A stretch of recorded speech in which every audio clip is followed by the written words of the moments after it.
इसी को कहते हैं गुजरात मॉडल। ये उसकी नकल है, क्योंकि कांग्रेस ने मोदी साहब को बहुत हरास किया था, विकास के कामों में रुकावट डाली। बाहर के लोग इन्वेस्टमेंट अगर करने आते थे गुजरात में तो कांग्रेस रोड अटकाती थी। इनको लग रहा है कि जबकि मोदी साहब देश के विकास को लेकर पूरी दुनिया के देशों को इनवाइट कर रहे हैं कि वो काम करने आए, तो अब इनको लग रहा है कि इनकी जान बचेगी। तो गुजरात मॉडल पर वो सच्चाई थी, अब ये नौटंकी करके ये देश को दिखाना चाहते हैं। मोदी जी तो जो योजनाएं लेकर आते हैं उन योजनाओं को अगर अक्सर साल लागू कर दें तो भारत का जो मिशन है 2047 तक विकसित भारत बनने का, वो 2037 में ही बन जाए। ये लोग रोड़े अटकाते हैं। आप दिल्ली में ले लीजिए, इस बंगाल में भी ले लीजिए, अगर गरीब आदमी को अगर आयुष्मान भारत योजना का लाभ मिल जाए तो उनका क्या जाएगा, लेकिन क्योंकि मोदी साहब योजना लेकर आए हमने लागू नहीं करनी है। इसी प्रकार से वहां पर बंगाल के अंदर गैस की पाइपलाइन डालनी है, परमिशन नहीं मिलती हैं। हाईवेज बनाने हैं, काम रुके पड़े हैं, राज्य सरकार लैंड एक्वायर करके नहीं दे रही है। तो अपने कुकर्मों को छुपाने के लिए और लोगों से सिंपैथी लेने के लिए, नौटंकी करने के लिए मुझे लगता है दिल्ली में लोग आ रहे हैं। तो जी दिल्ली जैसे जैसे मौसम बदलेगा, सर्दी बढ़ेगी तो इक्के ज्यादा बढ़ेगा, इसलिए जीआरपी लागू कर दिया गया है, इसमें एक्शन प्लान बताया। देखो, आज भी अगर 200 पॉल्यूशन क्यूआर है तो वो है मोदी साहब के कारण, ईस्टर्न वेस्टर्न पेरिफेरल के कारण से, केजरीवाल के कारण से नहीं है। एक स्मोक टावर क्रॉट पेस में लगा था, वो आज तक बंद पड़ा हुआ है, उसकी सर्विस ही करवा लो केजरीवाल साहब, जबकि 7 लगाने के लिए प्रॉमिस किया था केजरीवाल साहब ने। और अब केजरीवाल को देखना, अब पंजाब नहीं बोलेंगे, वो पंजाब में उनकी सरकार है, अब सारी पराली सारा पॉल्यूशन हरियाणा से केजरीवाल बोलेगा जी। तो देखो, केजरीवाल साहब को अब लोग मान चुके हैं, वो एक्सपोज हो चुके हैं कि उनकी कथनी और करनी क्या है। और दिल्ली को केजरीवाल साहब ने जो बर्बाद किया है, दिल्ली की अनियमित कॉलोनी से लेकर दिल्ली की झुग्गी झोपड़ी में गरीब आदमी रहने वाले से लेकर लॉलीपॉप तो देने का काम किया है, 200 यूनिट बिजली फ्री, डीटीसी में मैं फ्री चलवाऊंगा। लेकिन कितनी डीटीसी की बसें दिल्ली में रह गई हैं, शर्म आती है कहते हुए। 1000 से ज्यादा बसें डीटीसी की दिल्ली में नहीं बची हैं जो चलती हैं। दिल्ली में जहां भी जाम लगा मिलेगा, आपको लगेगा कि डीटीसी की बस आगे खड़ी खराब मिलेगी आपको, इसलिए जाम लग रहा है दिल्ली के अंदर। तो केजरीवाल साहब कुछ भी लागू कर ले, कैसे भी लागू कर ले, बधाई। अगर इतनी उनको सुदबुद्धि आ गई है तो यमुना की तरफ भी देख ले, यमुना कैसी बह रही है। केजरीवाल साहब ने डुबकी लगानी थी, अब डुबकी लगाएंगे नहीं लगाएंगे देखेंगे। केजरीवाल साहब 24 में बोला था डुबकी लगाऊंगा, 24 आने वाला है, 2 महीने बाद। लगातार मीटिंगें चल रही है, क्या कुछ चल रहा है, टिकटे कब तक हो जाएंगी? देखो, ये तो पार्टी की चुनाव समिति बताएगी, मेरा विषय नहीं है उसमें, और ना मैं उस सिस्टम में हूं। हम चुनाव में सहयोग करने के लिए हमारी पार्टी में हर राज्य से जब चुनाव होते हैं, सभी पार्टियों में, हमारी पार्टी में नहीं। इससे पहले मैं पश्चिमी बंगाल में था, उसके बाद कर्नाटक में हासन डिस्ट्रिक्ट में रह के आया हूं मैं 1.25 महीने। उससे पहले मैं उत्तर प्रदेश में चुनाव में प्रभारी के रूप में रहा हूं। उससे पहले हिमाचल में मैं रहा हूं मंडी की 10 सीटों पर। उत्तरांचल में खडूरी साहब चुनाव लड़े थे आज से 15 साल पहले, उसकी सीट का इंचार्ज मैं रहा हूं। एक कार्यकर्ता के नाते होने के नाते हमारी विचारधारा, चुनाव जीतने के लिए लड़े जाते हैं, हमारी पार्टी जीते, सहयोग करने के लिए कार्यकर्ता जाते हैं, मैं भी उनमें से एक गया हूं। तो हम चुनाव में सहयोग, चुनाव लड़ेंगे कार्यकर्ता, कैंडिडेट के सहयोग के लिए जा रहे हैं। वो वहां की चुनाव समिति और केंद्रीय नेतृत्व तय करेगा कि टिकटें कब तय हो जाएंगी, कब नहीं होंगी, उसके बारे में हमारा कोई विषय नहीं है। जी लगता है कि कहीं ना कहीं एक पिछली बार भी मैं दौसा में था। दौसा में सचिन पायलट जी के पिताजी राजेश पायलट सांसद बने थे, तो वो भी सीट उनकी मानी जाती थी। अलवर में मैं पिछली बार मेरे पे काम था, चित्तौड़गढ़ में था, जयपुर शहर का, जयपुर बाहर आउटर का था।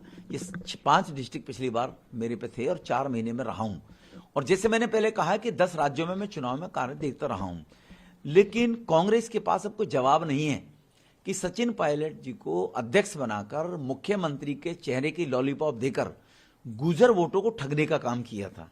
गुर्जरों को चीट किया है कांग्रेस ने।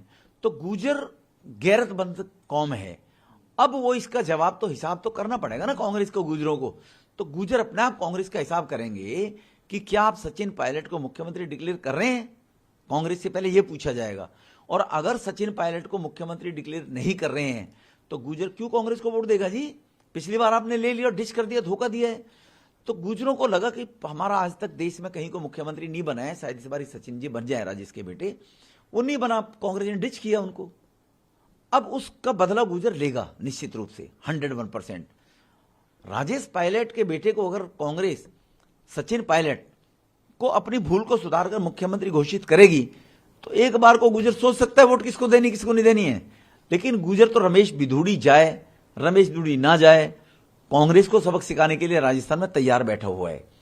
और जहां तक टोंक का सवाल है, सचिन पायलट जी की कोई वो पुश्तैनी को सीट नहीं है।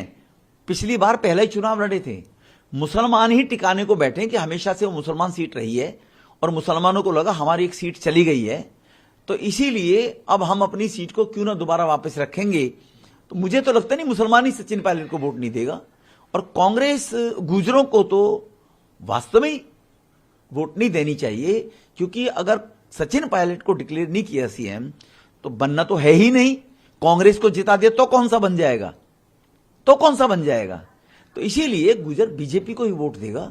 25 साल के पहले पुराने इतिहास में एक पिछले चुनाव को छोड़कर ट्रेडिशनली गुजर कम्युनिटी बीजेपी को ही राजस्थान में वोट देती रही है 25 साल से। रमेश जी, उन योजनाओं को अडॉप्ट करो, केंद्र में लागू करें, क्योंकि जो योजनाएं हैं वो जनता के लिए बहुत फायदेमंद साबित हुई है। ऐसा उम्र का तकाजा है, लोग सठिया जाते हैं। 70 साल की उम्र हो गई होगी गहलोत साहब की। 70 साल की उम्र में 50 साल से वो राजनीति में नजर आ रहे होंगे, 45 साल से राजनीति। ये योजना तब याद क्यों नहीं आई इनको। ये अगर जनहित की योजना तो कांग्रेस 40 सीट पे थोड़ी टिकती सेंटर के अंदर। तो उनकी जो योजना है ये मोदी जी की योजनाओं की नकल ही है। हेल्थ कार्ड दिए जा रहे हैं कहीं, चाहे वो पश्चिमी बंगाल में, चाहे वो राजस्थान में दिए जा रहे हैं, चाहे छत्तीसगढ़ में दिए जा रहे हैं, वो सब मोदी जी की ही नकल करके दिए जा रहे हैं। गरीबों की आवश्यकता की पूर्ति के लिए जो मोदी जी ने नियम बनाए थे, जो कानून बनाए थे, उनके अनुसार गरीबों के काम हो रहे हैं। मोदी साहब लॉलीपॉप देकर, वोट लेकर, चीट करके सरकार में नहीं आते, वो जो कहते हैं करके दिखाते हैं। मेरी सरकार गरीबों को समर्पित सरकार है। 14 में कहा मोदी साहब ने 12.5 करोड़ लोगों को उज्ज्वला योजना टॉयलेट, उज्ज्वला योजना से 9.5 करोड़ लोगों को कनेक्शन, 4 करोड़ लोगों को परिवारों को मकान, करोड़ों लोगों को स्वनिधि से लोन, किसानों को किसान सम्मान निधि 6,000 रुपए की मदद। मेरी सरकार गरीबों को समर्पित है, वो मोदी साहब ने करके दिखाया है। इसी को कहते हैं गुजरात मॉडल। ये उसकी नकल है, क्योंकि कांग्रेस ने मोदी साहब को बहुत हरास किया था, विकास के कामों में रुकावट डाली। बाहर के लोग इन्वेस्टमेंट अगर करने आते थे गुजरात में तो कांग्रेस रोड अटकाती थी। इनको लग रहा है कि जबकि मोदी साहब देश के विकास को लेकर पूरी दुनिया के देशों को इनवाइट कर रहे हैं कि वो काम करने आए, तो अब इनको लग रहा है कि इनकी जान बचेगी।